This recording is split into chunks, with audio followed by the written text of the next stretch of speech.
New Thought Media Network. We are a global broadcast network of positive music, media, and entertainment, inspiring humanity's evolution along the journey of enlightenment and creating a world of love, peace, empowerment, and prosperity for all. New Thought Media Network. Positively inspiring.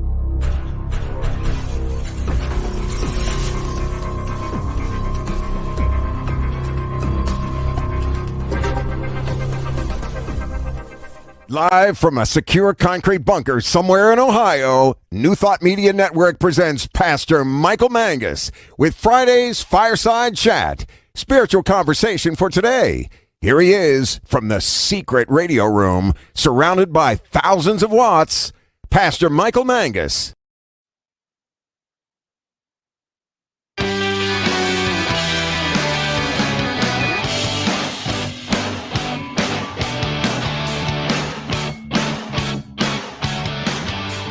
Well, good evening to everyone. We are taping early here today. This is a Friday evening fireside chat here on your New Thought Media Network. Pastor Michael Mangus, yes, all dressed in black. No, I'm not doing my Johnny Cash imitation. But anyhow, hey, welcome this evening in the secure concrete bunker, surrounded by thousands of watts, which only one person knows the location, and that is my producer, Diego Reyes. Everyone else has no clue where the top secret concrete bunker is located. Well, we do have, Diego says he doesn't know either. Yes, you do. I've given you the address before. Anyhow, we have a wonderful show for you this evening, kind of sad here. Please feel free to interact with us by posting your comments below on Facebook and also on StreamYard. Again, this is recorded, but we will read your comments later on. And again, for all my shy people out there, I know, you don't like commenting. I get that. Please send me an email, pastormichaelmangus@gmail.com, pastormichaelmangus@gmail.com. The purpose of our fireside chat here is to talk about contemporary issues from a New Thought perspective. And as I keep saying here week after week, I want us all to have a new thought about what is going on around us and the part that we play in it. Again, we talk about oneness each and every week at our centers. So what is your part here in bringing about a world that does work for everyone? And we have as our special guest this evening, the spiritual leader of Denver CSL, a regular here on the New Thought Media Network, our good friend, the Reverend Elzia Sekou. We call him Reverend Z. He will be with us here on the second half of the program, and we will be talking about mostly the shooting in Akron, Ohio. As you well know, yours truly lives in Akron. So this story has pretty much hit home. And that, again, I waited a week until I got solid information to be able to share with you. So we have Reverend Z with us to discuss all the happenings that are going on. This is what we currently know about the deadly police shooting of Jalen Walker.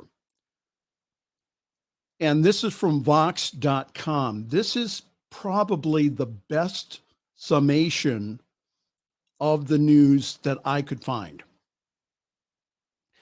Akron police officers released body camera footage of the killing that raised questions about the use of excessive force. Police officers in Akron, Ohio shot and killed 25-year-old Jalen Walker in the early hours of Monday, June 27th, as they attempted to stop his car for an alleged traffic and equipment violation. From reports, it was a busted taillight. I'll go on. Walker suffered more than 60 wounds, according to a preliminary medical examiner's report. Multiple officers shot at him an estimated 90 times following a car chase. Walker was unarmed at the time that he was killed, police said at a news conference on Sunday, July 3rd. Video footage released almost a week after the shooting raised many questions about the officer's conduct and set off protests in Akron, where the mayor declared a state of emergency and issued a curfew on July 4th holiday to preserve the peace, which means he canceled all the fireworks all over Akron. Video footage released almost a week after the shooting raised many questions about the officer's conduct and set off protests here in Akron, where the mayor declared a state of emergency and issued a curfew on the July 4th holiday, he said, to preserve the peace. Demonstrators marched and demanded that officers be held accountable for the shooting of an unarmed black man. Ohio BCI, or the Ohio Bureau of Criminal Investigation, is examining what took place, and the Ohio Attorney General's office will decide whether to bring charges against the officers. The killing of Walker is the third police shooting in Akron since December, according to the Washington Post. Most of the information so far about the Walker killing comes from the police themselves. The body camera footage that could prove or disprove the Akron police's central assertions that they heard a gunshot from Walker's car and that Walker, who was found to be unarmed after his death, had reached towards his waistband, all of that is inconclusive. At the conference, Akron Police Chief Stephen Milet, who was someone who was brought in several months ago to be the police chief after a nationwide search, released some of the portions of the body camera footage from the 13 officers who were at the scene. The officers could be heard shooting nonstop for around 7 seconds, after which at least one officer can be heard saying, "Cease fire." Officers handcuffed Walker's dead body, according to the family's lawyers, and medical professionals announced that Walker was dead at the scene. At issue here is whether Walker posed a threat to the officers during the encounter, whether the police faced danger that required them to use force. Walker was unarmed when the police gunned him down, and yet officers reported to investigators that they believed that Walker was turning back towards them, reaching for his waist, and also moving into a firing position. Based upon the body camera footage, it's hard to tell whether or not this truly happened. Officers did find a handgun and also the loaded magazine in Walker's vehicle after the shooting. There were no bullets in the gun. None. And the 8 officers who fired the weapons have been placed on administrative leave, and the APD says that they arrested and charged around 50 demonstrators on Monday with rioting and misconduct after they violated the curfew.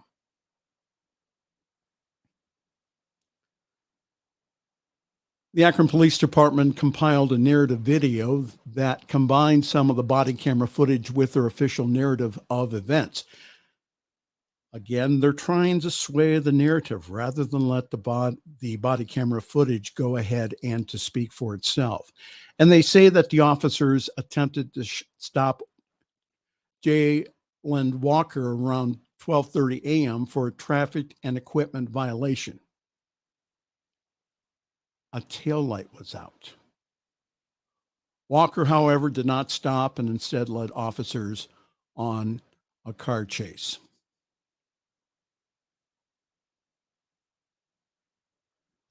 It's also unclear on how many times officers shot Walker and how many bullets struck his body. The police chief confirmed at the press conference that the medical examiner observed over 60 60 bullet wounds on Walker's body, but had not yet examined the body to determine which were entrance or exit wounds.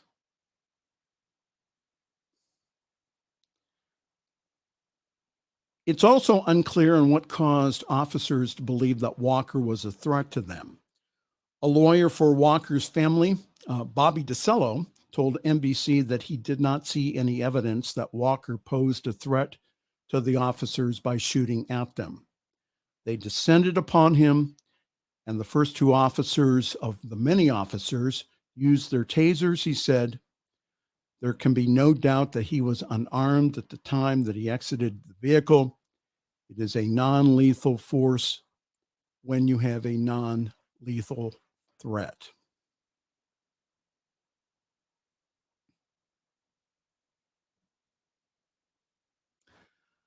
I will read this. It says, his name is Jalen, and he's not a monster.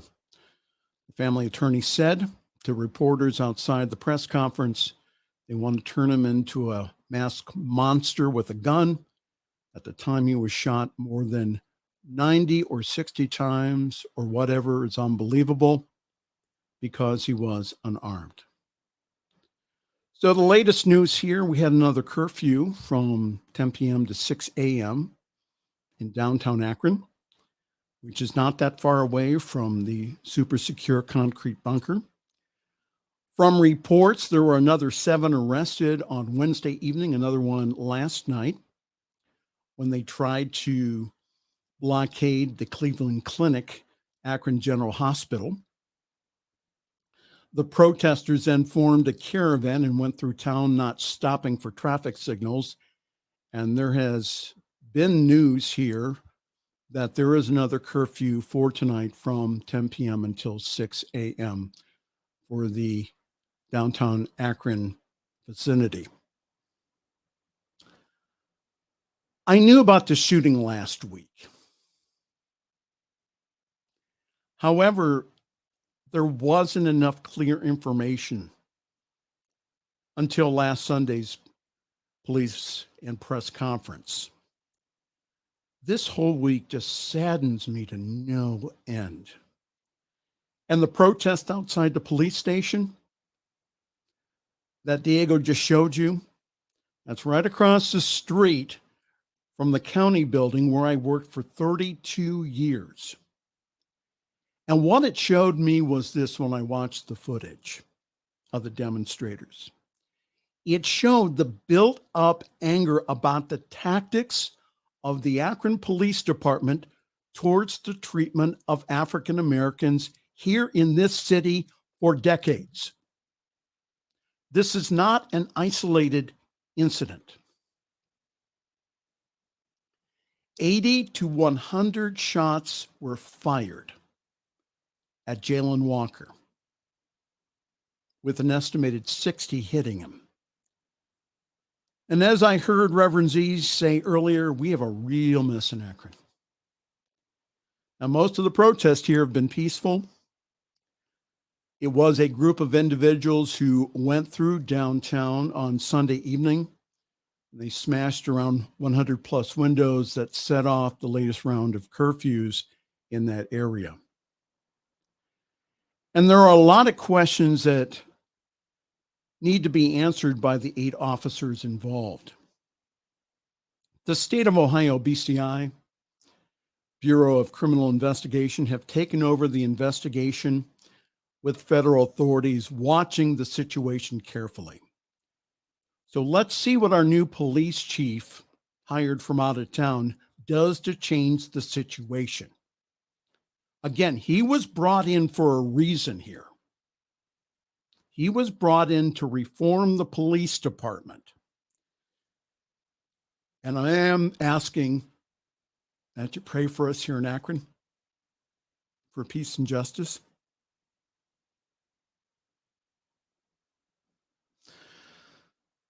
I'll keep you informed on what is going on in my hometown.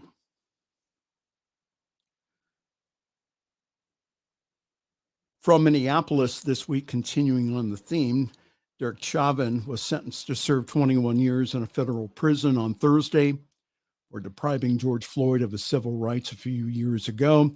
The former Minneapolis police officer briefly addressed Floyd's children in court. I wish them all the best in their lives and that they'll have excellent guidance for the rest of their lives, he said. The brother of George Floyd attending the hearing and asked the court for the maximum sentence. The killing of Floyd in 2020, which was caught on video, sparked a national outcry over police brutality and a reckoning over racial justice in America. And again, we need to keep up the protest here. However, they need to be peaceful. Change comes as we continue not only to pray, but also to peacefully protest. Yes, we are all angered by the years of brutality on African Americans, especially in Akron, by the police department. And smashing up windows and violating curfews does not help the cause of change. Finally, in the news here, new details have emerged describing the scene of a gunman opening fire during a 4th of July parade in a Chicago suburb, where 7 people were killed and dozens other were wounded. Concealing on a rooftop, the gunman shot at parade goers with a semi-automatic rifle, authorities said. His position made it difficult for other officers to quickly find him when the parade turned to chaos, officials said. Separately, an 8-year-old boy who was attending the parade with his parents and twin brother was shot and is now paralyzed from the waist down, the family spokesperson told CNN. In a voluntary statement, the gunman admitted to authorities that he emptied 2 30-round magazines before loading his weapon a 3rd time and firing again. If convicted, he does face a life sentence in prison.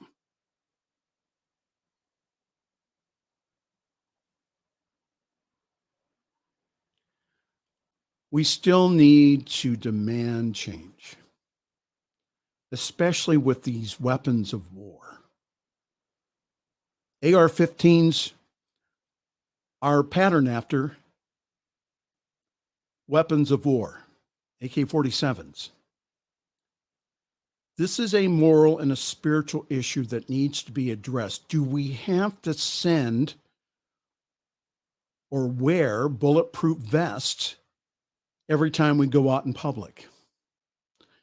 Do we have to send our kids back to school here with bulletproof backpacks? This carnage needs to end now. And if the mentally ill and the under 21 don't have access to these type of automatic weapons, then the mass killings will end in our country here in the United States like it has in other countries with a much stricter gun law. 319, Diego. How about that? I don't think I could read the rest of the news. Again, it's interesting when it strikes home. Well, let's do some announcements and we'll take a break and then we'll come back with Reverend Z and we will talk about the news, especially in Akron. Yours truly is currently parking himself at Summit CSL. For more information, go to our website, summitcsl.org. There and only there, you will find information about our wonderful Sunday gathering online at 10:30 Eastern, 7:30 Pacific time in the morning. Grab your cup of coffee, your tea, your espresso, your chai, whatever wakes you up in the morning, and then join us. I do believe that we do have one of the best services in New Thought. And this Sunday, we'll have our music director, Jonathan Miller, who I helped this week clean out a storage locker. That was interesting. John will give the Sunday lesson, so go to summitcsl.org for more information on how to join our Zoom call. Replays of the service will be on the Summit Spiritual Center of Akron Facebook page, and also our Facebook page also has past broadcasts of the Fireside Chat and also yours truly when he is praying on the New Thought Media Network. We do have a little good news this evening. Yours truly graduation ceremony from Holmes Institute will be held and broadcast from the INTA conference in Chicago in a couple of weeks on July 21st. We will share with you more information on that as the time gets closer. But how wonderful. Thank you, Reverend Robert. Thank you to my coach, the Reverend Dr. Guy Williams, and other ministers who stepped up and said, we need to have a graduation for Michael. So thank you, guys. Really, really appreciate your love and support. I wish I could go into all the programs here on New Thought Media Network. We are adding programs weekly. Check out the program that I'm producing on Sunday evening, which is called The Miracle of Prosperity with Reverend Jim Webb. It is outstanding. Lots of different programs here on the New Thought Media Network. And so we're asking for you to partner with us. We're asking you to play a part in the vision that we have to take this powerful message to the world. Would you help us, please? Go to ntmedia.org/donate. Give a very generous one-time gift. Or you can do like I do, and that give a monthly gift. Sustaining donors help us so much in the setting of budgets, paying of salaries, and making sure that Winston, the pig, has enough feed to eat. He eats a lot.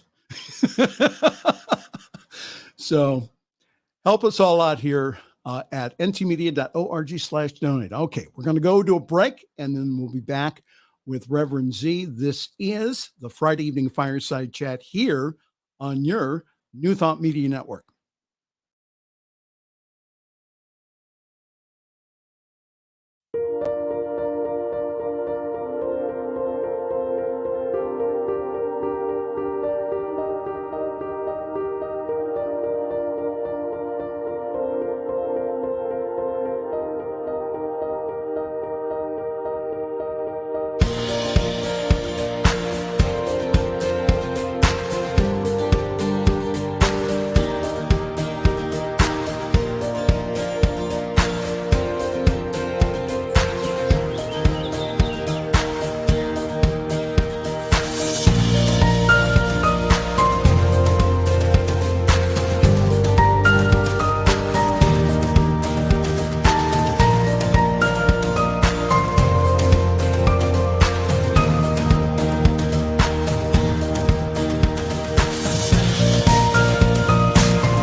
On behalf of everyone at New Thought Media Network, thank you for being a member of our virtual family.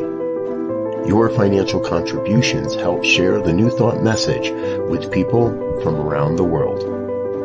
Please visit and contribute at www.ntmedia.org/donate. New Thought Media Network, come be you. And please like, share, and subscribe. Until next time, peace and blessings. The views and opinions expressed by Pastor Michael Mangus are generally right. However, they are his own and do not reflect the views and opinions of New Thought Media Network, Centers for Spiritual Living, or any other person living or dead. As they say in the 12-Step Recovery Program, take what you like and leave the rest. Here again is Pastor Michael. And it is my honor to present to you one of our frequent contributors here on the New Thought Media Network. Reverend Elzia Sekou is a current, he is the spiritual director of the Denver Center for Spiritual Living. And he's also, again, one of the people that will be speaking at a conference in August, of which we will be a part of. So maybe we can talk about that.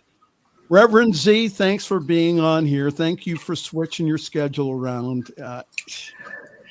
I have no words anymore to say on what the hell happened here in Akron. Yeah, it's pretty, the state of affairs, if you will, is pretty interesting. I won't use a bad word. I'll say pretty interesting in the fact that, over the weekend, you had the incident with Jalen in Ohio in a car, no gun, A busted taillight. Yeah, a busted taillight. A busted taillight, and they pulled him over. And so just a few hours away, about a 5-hour drive away from Akron over to Highland Park, you have a guy, Robert Christo, I think his name is, and he does have a gun that has been shot with, as you read, into 230 clip and another one in before he left. Yeah. He was taken alive with 5 guns in his car after doing a massacre. 7 dead, over 24 injured. As you read, now we have an 8-year-old young man who's paralyzed, and he was taken alive. Now, yes, we also have a young child without parents now. And there was a young child without parents. And so you begin to ask yourself, why is there such a disparity when it comes to the police force and deadly force with African-American men? Since George Floyd, and these were numbers for just a year or so, there have been over 1,000 shootings. This was last year of police, of unarmed black men. There's been 249 as of March 24th unarmed black shootings this year. And so when we had George Floyd, everybody was like, okay, this is gonna, it galvanized the people. It raised the issue, and a lot was said and some things were done. Yes. But obviously it wasn't sustaining, because the same thing is going on, and it looks like it's more prevalent now. And the disparity between, again, you take the shooter up in Buffalo that went into the grocery store. They took him alive. Right.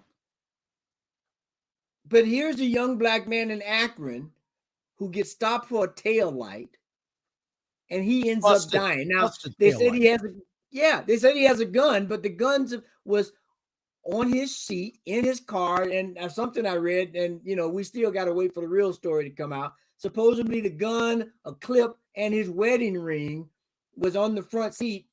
And I don't know if somebody, as I said, once that camera comes out, they've been showing stills, but when we get what happened after the shooting, because from what I understand, they haven't released any of the footage after they start shooting. Right. And so you got 13 cops on scene. So we should have all kind of angles to substantiate if what they're saying is true or not. So, and it was a week until the police went ahead and released the video. Right. And it was very interesting that they went ahead and released the video on July 3rd in the afternoon on a Sunday,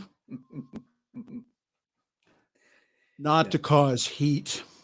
Yes. And then again, most of the protests here in Akron have been extremely peaceful. Yeah.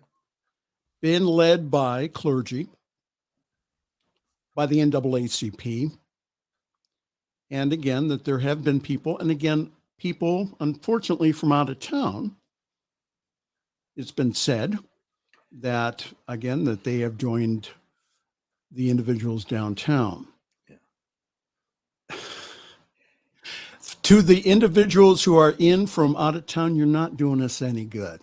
Please, it just, we need to keep the pressure on the police department. We need to keep protesting. We need to keep doing that. What was done was excessive. It was excessive. It was like hunting down an animal. That's what happened. Yeah. And that they used excessive force. And like I said, what if the police departments had to bring these individuals back alive, like the bounty hunters do? You don't hear many bounty hunters killing people. That's because that, again, when they return them back, they get money. They get the bond revoked. So it just, again, this week, it just, again, and this hits home. Yeah. You know, you feel the atmosphere around here. And I don't blame the anger of especially the African-American community on what's happening, because again, it keeps happening. This is the third time since the beginning of the year that we've had an incident like this. And they don't have a right to be angry. Of course they do.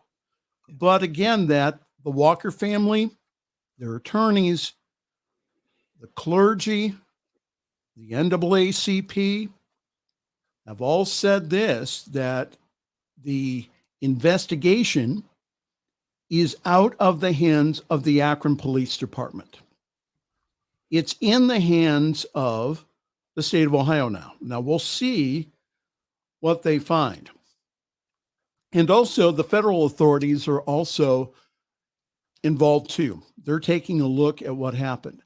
Again, I just don't understand why that if they were in range, why couldn't they reload the taser and go ahead and try again and take him alive? I don't understand that, Reverend Z.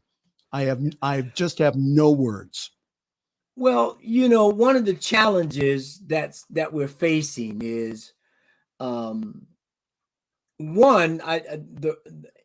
general, the reverence for life has been diminished, right? For a variety of reasons, but life is not held in the same regard, I believe, that it used to be, or that it should be, when we look at, you know, how people are just innocently and sometimes indiscriminately killed. The second part is a police force nationally has now been transformed, and of course we've heard all the debates about policing and how it started and all that, but just for a minute, let's set that aside, and we can focus on police forces have now been transformed into military forces. Right. They're no longer about policing or enforcing the laws or things like that, although they do that. But what they have become more and more are tactical military units with tanks and armored cars and all kinds of things that you would find in a war zone to deal with citizens of your country. And did you see the wall of officers outside? Did you see that several of them were in military garb and not in regular police uniform? Yeah. Why is that? Why is that? You tell me. Well, and you know the camo military style attire is so that a person can hide, or so they can be not visibly seen, so they can sneak attack somebody, right? Or they can, you know, and so just to think that we're doing that at a protest, we're not talking about a shootout. We're talking about a protest where people are demanding rights. We are now, which which in some ways intimidates the body, right? The body, i.e. the body of people that gathered to protest. And so now you've intimidated some, you frighten others because you're thinking, wow, these guys may start shooting any minute now.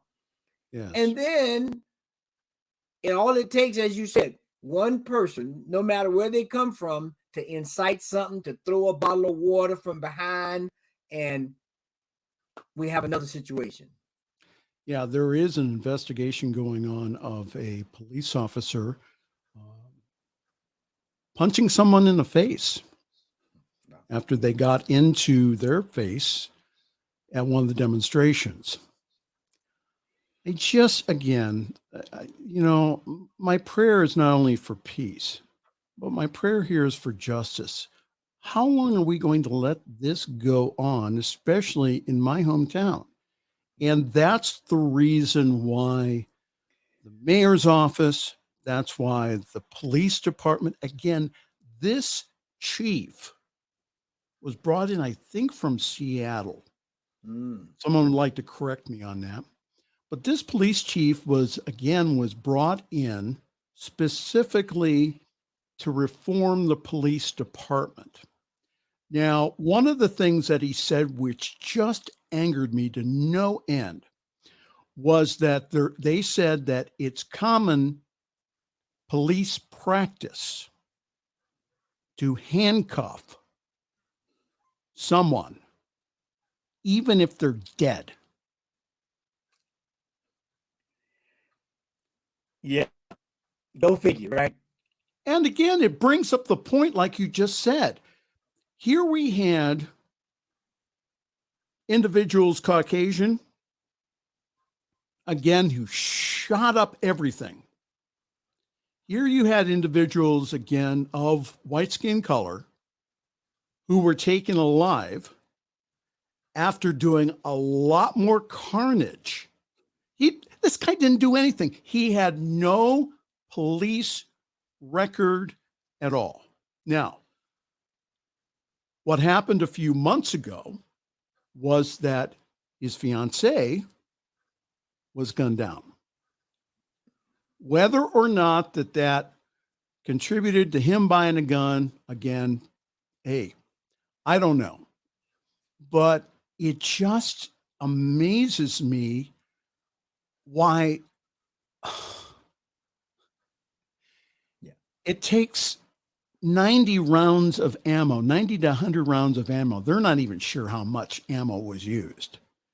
But again, that hopefully that the independent investigation will come up with more. Yeah. So Z, what is the answer here?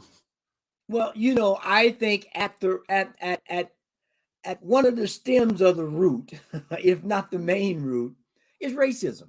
I mean, there is no other way to look at it, I think, in terms of a main cause, because, over time, African Americans have been criminalized. Yes. Right. No matter what happens, we've seen across this country all kinds of upstanding, law-abiding citizens who are African American getting stopped. I mean, what comes to mind is that there was the case down in North Carolina. The guy, there was a military guy. He was a second lieutenant or a captain in the Army.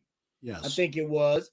And when he saw the lights, he was alert enough to drive to a place and where there was lighting and stop, and not on some road where who knows what could have happened. And even in the light, they treated him as a criminal with his uniform on and his thing saying, I'm a captain in the United States Army.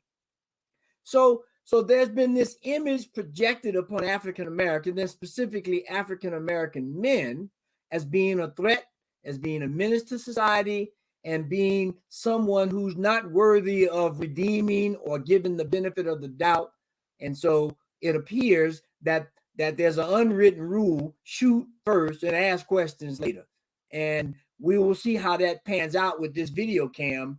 Like I said, there were like eight officers shooting. I think there were 13 officers on the scene. So there should be a plethora of videos from various angles that we should be able to piece together a pretty good estimation of what happened. And so that's the third cause is I think racism when you look at it, here's a guy who's killed for a taillight, and here's two guys who killed, 7 to 10 people, wounding others, and they get caught and put in handcuffs, and they're still living to talk about it today. So the second thing I think is we have to figure out a way to weed out the bad apples, and that's a tough job.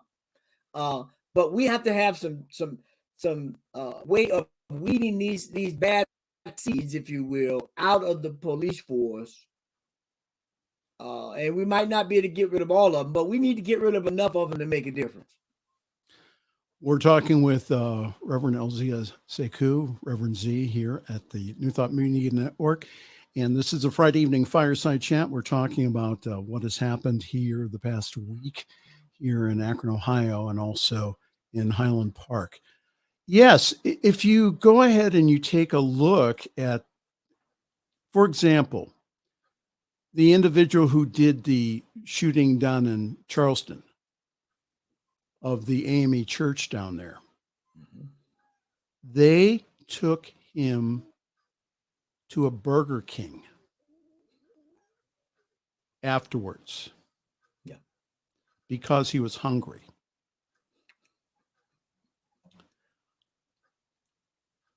Yeah. All of this stuff all of this stuff needs to be called out. And for those people out there, those New Thought people and people of the truth, whose judgment is that what we are doing is adding to it, let me say this. We need to speak up. We need to speak out. We were born, our New Thought movement, from a social change movement back in the late 1800s. So again, for us not to speak out, which we haven't done in the past, for us not to say something, again, our silence has done no good. Oh, we need to just work in consciousness and all that stuff. BS. I'm calling BS here. Yeah. And again, because Elzia's here, I'm not allowed to say, I have to behave. Robert texted me and he said, now don't swear tonight. Well, and it's pretty hard not to. Go ahead. It is. And you just made me think of, another cause about this kind of environment is privilege. It's the whole idea of white privilege. I would tend to believe that if my son and a white person's son leaves the house tonight saying that they're going to visit friends and listen to music and get some food, because of white privilege, I'm shaking in my boots, to be honest with you, because I don't know when my son, who's, an upstanding, law-abiding citizen, may get pulled over for a bad taillight, and because he does not have any history of dealing with police officers, say the wrong thing, move the wrong way, and he could be a casualty. Most white fathers don't have that thought when they leave the house. So talk to us about the talk that you have to have with your young people. Talk to us about that, because see, and I've had this discussion with several people in New Thought that say, oh no, we don't have white privilege. Oh, of course not. Everybody is the same. We're all the same under God's umbrella. And I'm going, again, BS. Yeah. This gives you, your white complexion gives you privilege. And again, we're saying that the privilege has been extended to other white people who, again, who's done a hell of a lot more to go out there and to, again, to bring carnage rather than a young man who had no record at all. None at all. Now, he did get stopped the night before. I got that. But again, there was no charges filed. So there was, this guy was as clean could be. And there they end up gunning him down like an animal. Again, this gives you your white skin here. No matter what you believe, it gives you privilege. And there's been a ton of studies done about that African Americans pay more for a car. African Americans pay more on their mortgage because of the interest rate. African Americans, if you have an African American sounding name on your resume, that what happens is that a lot of times it gets tossed to the side. So what happens is, especially in like a job interview, and Charlotte asked, Charlotte Manning, the late Charlotte Manning, told me about this. You have to act white to get the job. Yeah. You can't just be yourself. So for all of you New Thought people who think that, again, this is a bunch of BS that myself and other presenters here on this network are overreacting. No, we're not. We're saying here that, again, yes, we do believe it's in consciousness, and that we need to be speaking up and speaking out, especially those, again, who are privileged because of their white skin. We need to support our African-American brothers and sisters. Yeah. And if that's a real problem with you, two spiritual leaders are saying to you, you need to examine yourself here. We're challenging all the people that are saying what we're doing here is wrong. We're saying tonight, there needs to be an examination of conscience here. Yeah. There's people dying out on the streets, and you think that we should stay silent? Sorry, it's not going to happen. Go ahead, Z. And part of the challenge is it's not happening to me, so effectively it doesn't matter. It doesn't exist, and that's the kind of attention that gets paid when it doesn't affect you directly. And so, you look at the trauma. I mean, there's been enough trauma caused by the pandemic with things shutting down and the pressure on adults and kids. But you think about our young people, especially African-American young people, the trauma of going outside the house every day, not knowing if you're going to have an encounter with the police or if you're going to be assaulted, if you will, by a white privilege situation, or being put in a situation where you have to kowtow because if you try to speak up for yourself or say something that is even correct for yourself, that you don't know whether you will be in handcuffs or dead. That is and now as we have this whole thing about trauma and how trauma, gets in our psyche and everything and keeps us on this tension point that increases blood pressure and all this other stuff. We have to begin to look at every facet of human life and re-examine it, and in a lot of cases, rebuild it because it's built on false premises. We can't just put you can patch your boat, but for so long when you need to go get a new boat. Right. It's just not going to float. And so around here, again, the reports have been, again, from the police department. And again, I find it very interesting that they went ahead and they narrated their own report rather than going ahead and just letting the video footage speak for itself. Yeah. But what they're saying is, and again, they don't know if there was, or if they were fired upon by Mr. Walker. They still don't know. Again, it was, they think maybe, I don't know, but the only proof that they have is from an Ohio Department of Transportation camera that said that there may have been a flash. And again, that flash could have been caused by anything here. So,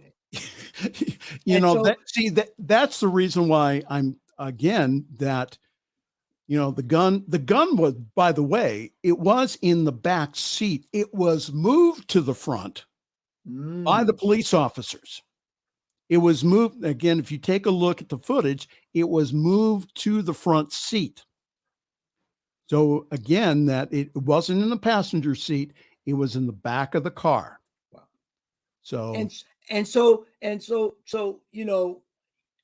I didn't know about his fiance being shot, and which is trauma, which is probably why he had the ring. He was, he was a little traumatized, maybe. Yes.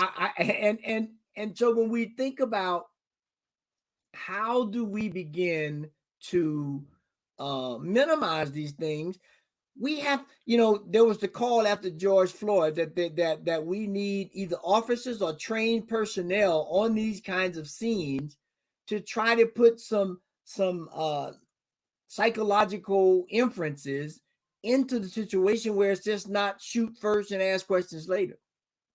And, so now we have another situation that we have to monitor and manage and puts everybody on edge. Unfortunately, it continues to put the divide or spread between the different factions, if you will. And it's just unconscionable that we're posturing. And the reason that I believe that the officers haven't released the tape yet, they need to get the story straight. They're watching that damn thing, excuse my language, over and over and over again, so that they can get the story straight. Because with 8 to 13 videos, they probably got that whole thing covered, and they're like, "Oh God, we need to account for this, and this, because that's not going to fly right." Right, and they have to account also, from what I understand from the initial investigation from BCI, they have to account for every bullet that they fired here. So this is going to be watched very carefully. Yeah. And I think that, again, I'm asking all of our audience here and Reverend Z and everyone for prayer for Akron. And that, again, we're not just talking peace at any price. We're talking about peace and justice here. Mm-hmm. That we really use this as a point of reform. I have never said defund the police. I have never said that since George Floyd. What I have said is that we have to come about, again, they used to be peace officers. Okay, now they're law enforcement. Mm-hmm. So I think one thing that we could do is go back to the peace officer description, rather than, again, of militarizing our police departments, again, to shoot and then to ask questions later. Go ahead, Z. Yeah, you just reminded me, I lived in New York City for about 15 years, and I was involved in the community board in the neighborhood where I lived, and worked a lot with police officers. And one way to de-escalate and to give a better, the officers were involved in the neighborhood. They got to know the people.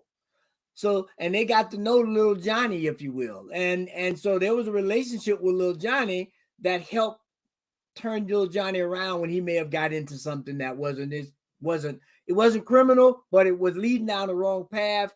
And I'm not going to automatically criminalize you.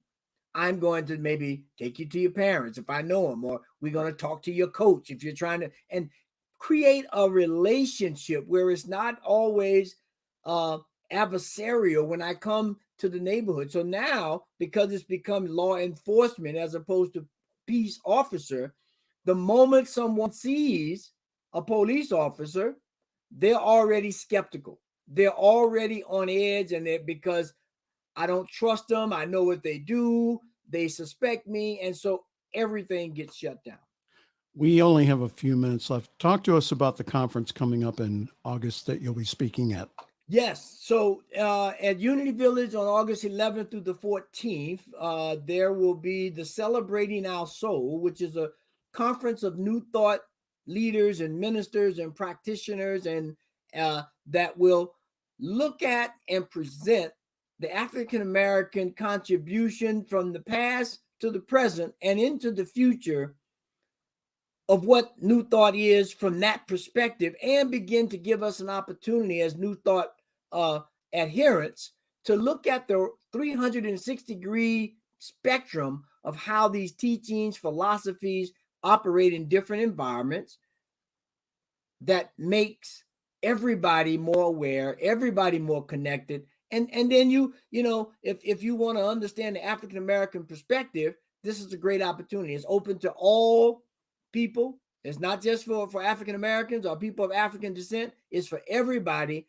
And it's like, let's look at it as a come sit at the table. Let's have dinner, talk together, share food, share stories from this perspective. So when I say there's a such thing as white privilege, even if you don't agree, you understand the point a little more, which opens the door for conversation. So that's the conference coming up. And I just got told here a few days ago that myself and Diego will be going to help and assist with the video conferencing of that. The music is in the background. Z, I really appreciate you. You went ahead and had your schedule changed to come on this program. And I just really appreciate you, my brother. And thank you so very much for all the contribution that you make, especially also the contribution that you make within Centers for Spiritual Living.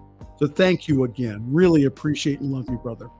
Yeah, my pleasure. Anytime, because if we don't do it, who will? So let's set the example of what it means to be open, spiritual, and making solutions as opposed to just pointing out problems. Reverend Elzia Sekou, thank you very much. Thank you for being on this evening. So it's time for us to go here. Music's in the background. Just wanted to let you know again, please go to our website, ntmedia.org, for more information. We have a wonderful schedule there. And also, if you can, please donate. Your donation goes a long way to, again, helping us take this message not only to the United States, but also around the world, this empowering message. So again, ntmedia.org/donate. On behalf of Reverend Z, this is Pastor Michael Mangus, and we are wishing you a great week. Thanks for joining us this evening for Friday's Fireside Chat with Pastor Michael Mangus. Join us again next week at 8 Eastern, 6 Mountain for more spiritual conversations for today. For more information and replays of past shows, please visit the New Thought Radio and Media Network's Facebook page. Until next week, may God bless you richly and abundantly.